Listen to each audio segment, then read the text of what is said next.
Hi, everybody. Happy Monday. It's Elizabeth Chance with the Elizabeth Chance podcast, previously known as Busy Living Sober. I'm taking these glasses off. Can't really, it's not good because it has the glare. Happy Monday Motivation. It's episode 375. I can't even believe that I have 375 episodes. Crazy. Catching up. It's been a little while. I've been having so many people reach out to me and say, I want to come on your show. Can I come on your show? Can I come on your show? And so I've been putting them in. And so I'm on Mondays and Wednesdays, and I'm going to try and be me solo every other Monday, and then have a guest every other Monday. And then every Wednesday will be a guest. I hope you guys like that. I don't know. You don't tell me. So let me know. Let me know what your thoughts are. My topic today is you got this. You got this. It's been a weekend. Jeez Louise, it's Monday. I did something, I don't know if you guys can relate to this, but I started going and working out, and I don't just go once. I go like every day because I love the feeling when I leave. And it's gentle yoga. Can you believe this? Gentle yoga. And I hurt my lower back. I'm like, am I such getting old or what's going on? Because I'm like, my lower back's killing me. I don't know if anybody feels like that. And it's Monday morning and it's after a crazy weekend. And I don't know if anybody can relate to this, but my husband, as lovely as he is, he decides to be handy. So he decided to do my closet. And now there's stuff everywhere and it's making me insane. I watched this woman on YouTube yesterday, and she was talking about how people that have a lot of stuff, they tend to have trauma. And I'm like, oh my God, is that why for so long I've had so much clutter around me? I didn't admit that I had ADHD till just recently. And I'm obviously not going to go medicate myself, but I'm going to tell you that explains a lot. The fact that I am totally ADHD. And I've got clutter everywhere. And it makes me crazy. So this weekend's been crazy with all the clutter everywhere. And then we had to play in a golf outing yesterday, and my back was killing me. And I was like, oh my God, I don't want to do this. But I said yes, that I would do it. And it was for a great cause, which was intergroup here in South Florida, AA intergroup. It was a golf outing. And so we went and we played. I don't know if I really played because my back was killing so bad. And it's just like, but I did it. We got this. We got this. We got to do it. When we say we're going to do it, we have to show up. We have to show up as much as we don't want to. We show up. So I showed up and I was there and I did it and I played and it was good. And I'm glad it's over. And I'm glad that it's Monday and so many guests are coming on this week. It's going to be crazy. But I wanted to share a couple stories because that's what I am as a storyteller. I'm realizing now it's like I've been sober for so long. It's been 17 years. So, and I'm not saying that to be braggadocious. It's just been 17 years and relating back to what it was like in the beginning. Like I remember being in active addiction, but I don't like being a newcomer. It's kind of like, I don't know. It's like so far in the background that I pray that people don't think that I'm just like, I forget. But there's certain things that I do forget because I've just been living and realizing that people can say it's so hard. And I think back to like people say things are hard to me a lot. And I'm like, I think hard is pushing a boulder up a mountain. I think that hard is not having a home. I think it's hard not having any money to feed your family. I think it's hard when you go to the gas station and you're like, oh my God, I don't have enough money to fill up my car and I've got to go to work. I think that is hard.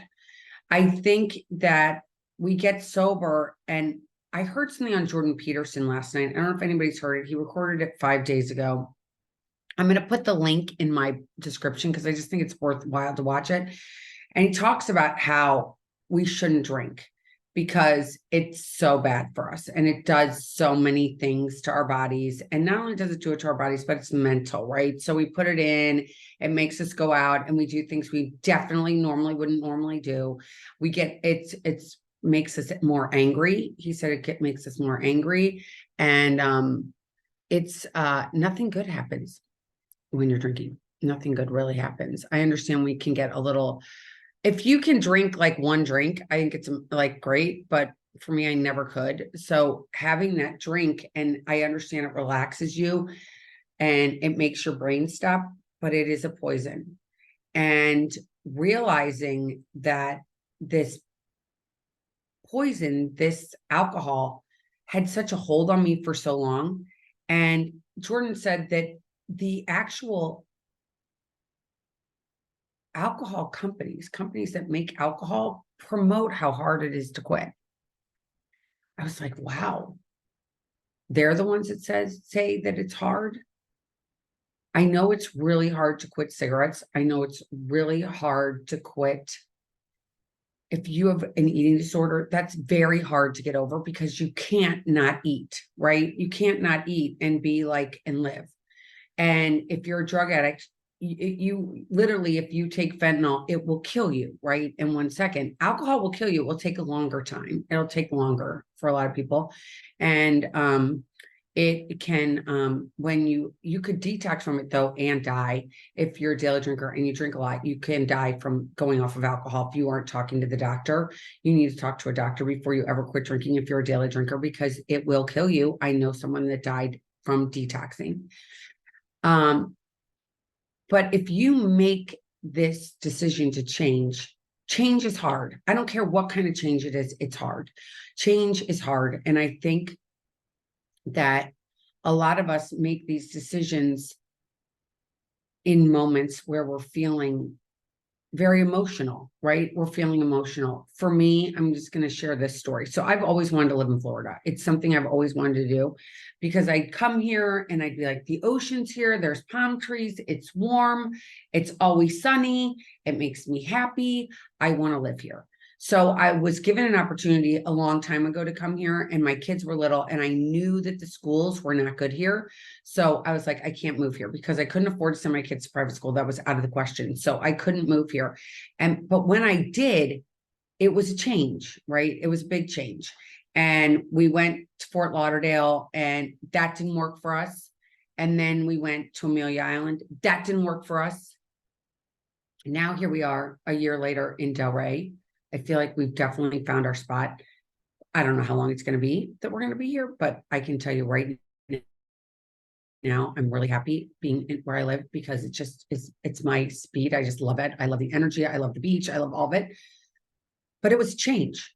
And not only was that change going on when I moved here and like a year later, my mom had been sick for a really, really, really long time.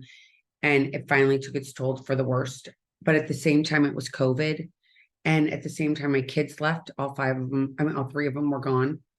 And wow, the feelings I've gone through for the past 5 years have been really hard. It's been a lot of change, a lot of change. It's been really painful at times, to the point that I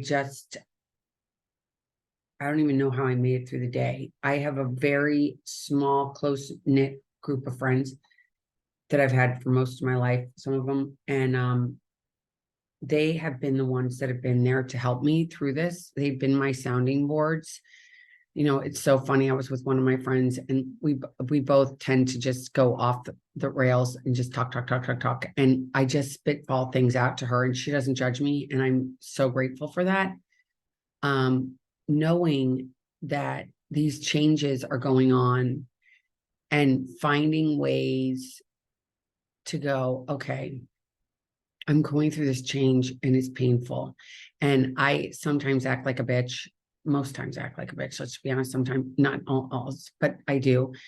But it's all about learning. And I've learned so much over the last 5 years. And my children have taught me a lot of things that I didn't know previous to now. I didn't know overbearing could be so horrendous, but I've been overbearing, and that they do grow up and they do fly away. And I made it a lot about me. Oh my God, I did everything for you. I did all this stuff. And then you ran away and you went and you had your own lives. And they're like, oh, that's what we're supposed to do.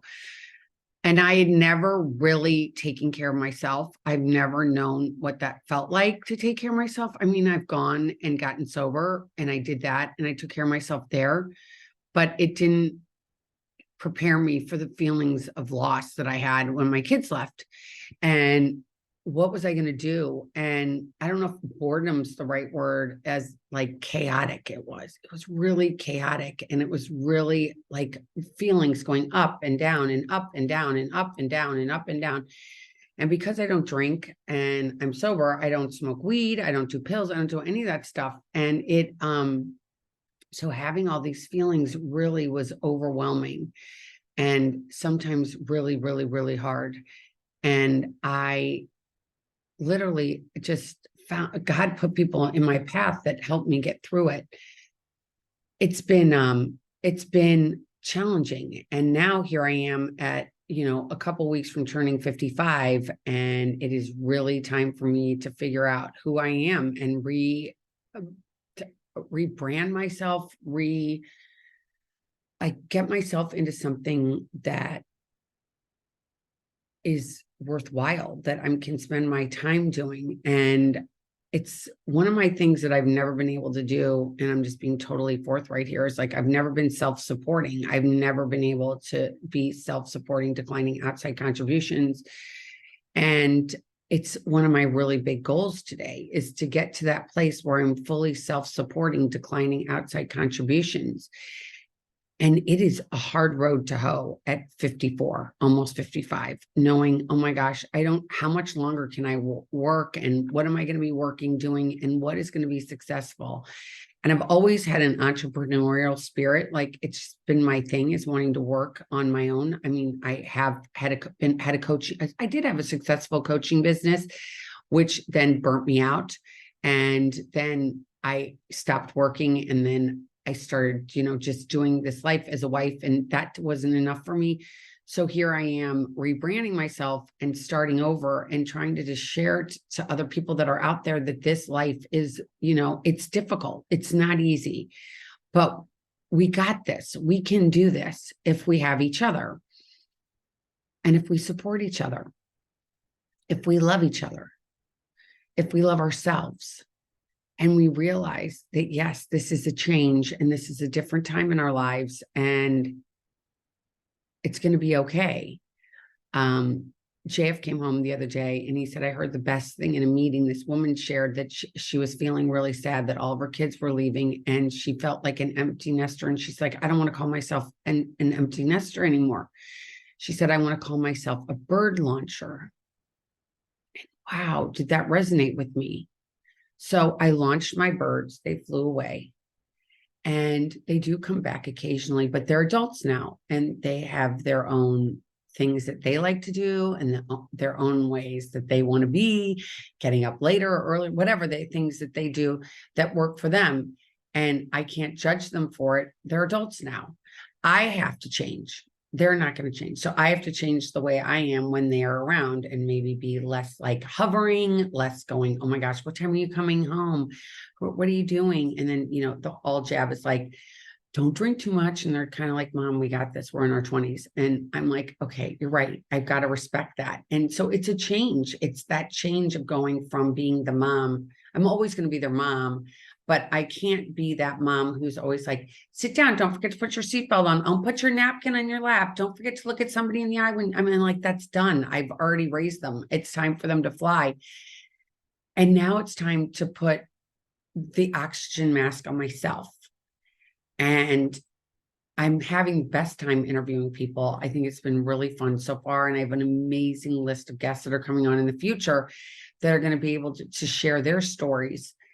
But it's a journey. We're all on this journey. And I feel like there's more light coming in and the light is showing all the darkness. And we're all going, wait a minute, I don't like that. I don't like this. I don't like that. I don't like the politics that's been going on. I don't like what's going on with this bank. And I don't like what's going on with this thing. I don't like what's going on overseas. I don't like that.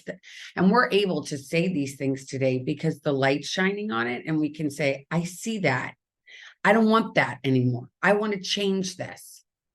That's been so huge for me. Like looking at things going, I want to change this. This is not okay with me. I want to do something different. And being able to do that is like so empowering.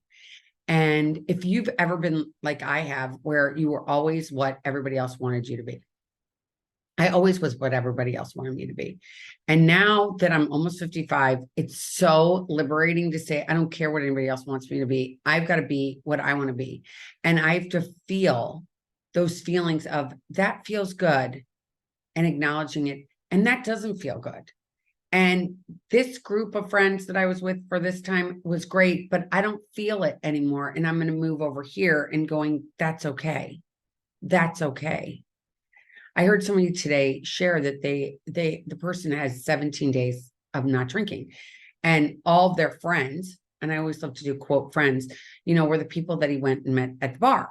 And so they would say, come to the bar and meet him. And now that he isn't drinking, and he said, you know what, I don't really want to go to the bar. I can't go to the bar. I'm changing my life. I put the alcohol down. Those people haven't been calling as much, right? 17 days in, they're kind of like, oh, we get the point. You don't want to be with us. That happened to me. I had a group of friends that stopped wanting to talk to me, wanting to hang out with me because I don't drink anymore. And that was really hard to swallow. But then it made me realize the only thing we really had in common was drinking. We didn't have anything else in common. And getting to this place that you find something. When you're changing, you have to find something to do that you love that brings you that joy and happiness. Alcohol brought, at least for me, that ability to shut the head down and just let go. But I'm an alcoholic, so it always ended pretty badly in me over drinking and waking up the next day not really liking myself. So taking that time to go, what do I like to do? What is it that I like to do that brings me joy? That has taken a lot of time. Okay. I mean, a lot of time. And during the past 17 years, it's changed, right? There's sometimes that this brings me joy. And then I'm like, all right, I'm done with that. And then this brings me joy. But because we're humans, and there's so many things to do. Everything from like playing cards. Let's say you go play mahjong, you go play dominoes, to painting a picture, even though you're not an artist, but picking up the paintbrush and just doing it anyway, to playing pickleball, to learning to play golf. Like there's so many different things, bird watching, planting in your garden, cleaning your house, reading a book, getting into a series, deciding that you want to read the Bible for the first time in your life. There's so many things that you can do that change us. It's just amazing. The first time I started to play golf, my husband made me start playing from like where he hit his first shot, which he's really good. So it's like close to the green. I started all the way out there where his first ball was, where I only had to hit one and I was on the green. And then it's just gotten easier and easier and easier and easier and better. And I've gotten better and better. And I've moved back from where I was to actually going to a tee box. And then sometimes I'm not even on the ladies' tees. I go back one to the boy, to the blue tees. But it's taken time, right? It's taken time for me to realize that. Then I just started doing this yoga and I'm really meditating. I'm really into it. I'm like getting to that place where I'm going to the studio. I found a studio I really like. It happens to be right around the corner from my house. And I go there. And if you're like, I don't live in town where there's a yoga studio that I like, there are so many options on the computer that you can go onto Zoom and say, you know what, I'm going to stick with this class until, I don't know, I'm going to stick with this class till I like it. And if I don't like this class, I'm going to try another class. And you just keep going and trying things. And because we have so many abilities to do from our home now, it's amazing. It is amazing. I think if the best thing to come out of COVID was definitely this ability to use Zoom in our homes and being able to try different things. And we don't have to leave. You can take art classes on Zoom. You can take many things. You can meditate via Zoom. You can pop into the yoga studio that I go to down the street. If you want to know about it, I'll put the link in my podcast, but you can go to that class on Zoom and be there in the room, even though you're not physically there. You will feel like you're there because you're on Zoom. That's one of the most amazing is the change to do different things than you would normally do. And it's all about putting the oxygen mask on your face and feeling like, what is the thing that I want to do? What is it that I want to do that's going to fill my time that I used to use with drinking? And then finding new friends. How am I going to find new friends? How am I going to find people that have the same similar interests as I do? Well, the only way you're going to do that is by going out there and meeting different people.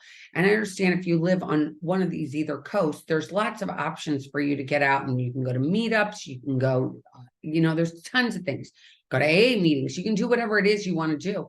But there are so many options today. Go on Facebook. I mean, there's so many different things to do. But it's really important that you find out what that change needs to be, because you are in charge of your life. You do you, boo-boo, as Henry always says. You do you, boo-boo. So finding that change you want to make, and you're like, but this is too hard. I get that it's hard. I totally get that this is hard and it's uncomfortable. Feelings are uncomfortable, but feelings aren't facts. Feelings will change. I'm going to talk. I've decided to ask a couple questions to my guests these days. Like, have you ever seen a miracle happen? And I have to say that since being sober, I've seen so many miracles happen. I've seen so many people that have come in and gotten sober and had this life that's just amazing. I've been able to see strangers have like God work in their lives. And you're going to say, how have you seen that? Well, I don't believe in coincidences. I don't believe in them. It's not a coincidence. It's a wink to me. To me, it works for me. It's a wink. It's a wink. It's like, look at that magic that just happened. It's magic. Who's in charge of the magic?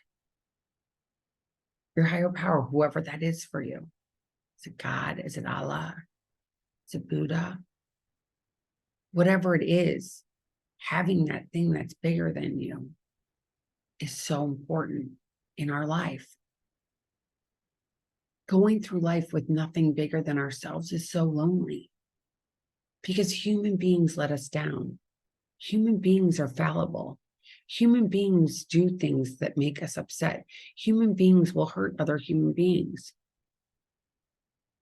But something bigger than us doesn't necessarily hurt us. People might go, people might come, meaning babies come and people pass on.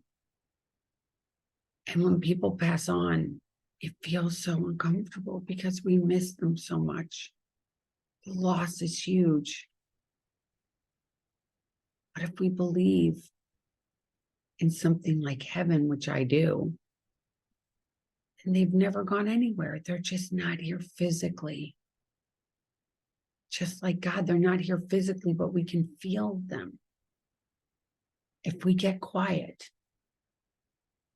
if we trust. I remember I would fall to my knees at times when I was first getting sober and just be like, God, please help me. Please help take that voice away, that criticism, that hurt, the trauma I felt. It was so hard to get that voice to go away. And I know no human power was going to be able to take away the voice. The voice would go away maybe when I drank, but when I would wake up, it would be there again. And sometimes even louder. You're no good. You're a loser. You're a whore. You're terrible. And that feeling was so overwhelming. I just couldn't make it go away. I couldn't make it go away till I got on my knees and I said, please take it away. Please take it away. Please take it away. And it went away. The voice finally went away. I asked God to take it away. That was a miracle for me. Getting down on my knees and having this desperate, desperate, desperate need to have that voice be taken was such a miracle. And I know I'm not special because I've heard from so many people that have also had miracles happen. We can do this life if we have each other. We can do this life if we believe in something bigger than ourselves. We can do this life if we only have 5 friends. We can do this life. We can change. We can have gratitude. We can have love for our neighbors, even if we don't like them. We can pray for them and God change me when we have people around us. We can say the serenity prayer. God, grant me the serenity to accept the things I cannot change, the courage to change the things I can, and the wisdom to know the difference. We can do those things. We can do this life 1 minute at a time.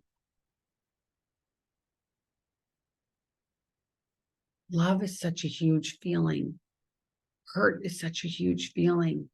Sadness, lonely. You don't have to be alone today. Have you ever felt like you were in a whole group, a whole room with all these people and you felt totally alone? But then if you have a higher power, you're never alone. You're never alone. We lie to ourselves and say, oh, I'm all alone. We're never alone. But learning to love ourselves is the hardest part. And learning to forgive ourselves and say, you know what? I'm going to forgive myself for the behavior that I've had. I'm going to forgive myself for the feelings that I've had. I'm going to forgive myself that I didn't start something sooner. I mean, that's one of my things that I'm like, oh my gosh, why didn't I do something before my kids left? Why didn't I spend time figuring out what I'm going to do? And then right now I wouldn't be living in this place. And it's like, oh, right, because this is exactly where I'm supposed to be. We are all exactly where we're supposed to be. Trusting in that. Finding joy in that, finding happiness in that, saying thank you. I'm walking on this journey. It hasn't felt that comfortable. Thank you. But I don't have to do it by myself. I'm going to tell you something else. I totally just signed up for something. I just signed up for a Kabbalah class. You're like, wait a minute, what's that?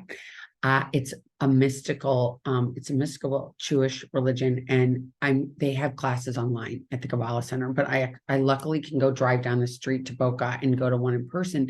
And you're like, why'd you do that? I'm just like, I want to find out more. I mean, like, the more awake I become, the more light coming in. It's like, I want to go learn about this. I want to go learn about that. And you know what the craziest, best thing about it is? I'm not a kid anymore. So I don't have to worry about who's going to like me at school. Is Sally going to like me? Is Billy going to like me? Is this person going to like me? It doesn't matter. I'm going to do this for me. What anybody else thinks is none of my business. Oh my gosh, this feels so freeing. I get to do this. I get to do this thing called life. I get to do it. I don't have to wish time away.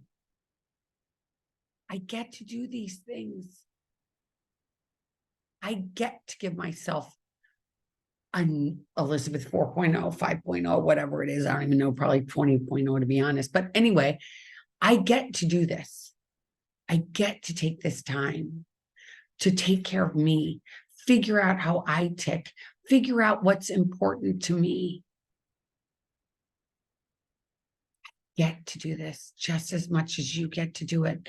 And I know some days are just, you just feel like it's too much. And this weekend, I had a lot of those feelings of too much, too much, too much, too much. And I had to say to my husband, too much. I'm going to go lay down. I'm going to go take care of me. I'm going to go for a walk. I'm just going to get out of this house and go for a walk and feel good just for half an hour. And it was good. All right, I've been talking, I think, for too long. I hope you enjoyed today's episode. I have a guest coming on from actually on the other side of the pond in England. She's coming on Wednesday. So I just want you to know that you are not alone. You can do this thing called life. You got this. You got this.